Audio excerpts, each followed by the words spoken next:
Assalamu Walaikum. Hello friends, how are you? Welcome back to our another video. In this video, I will show you how to blur words in a picture in Microsoft Word. Let's get started. At first, we have to open a Word document. Then we go to the Insert menu and click Shape option. Then draw a rectangle shape. Then go to the Format menu and click Shape Fill option. Then choose Picture option and import a picture from our file.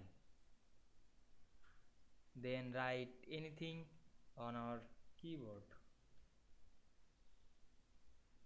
Now we increase the font size. Firstly select the font, click and drag on your mouse, then go to the home menu, then increase the font size,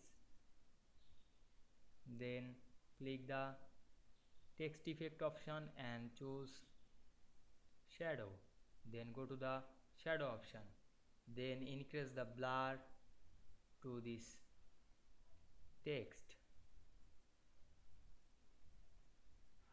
Now we can see here we add blur words in picture very easily.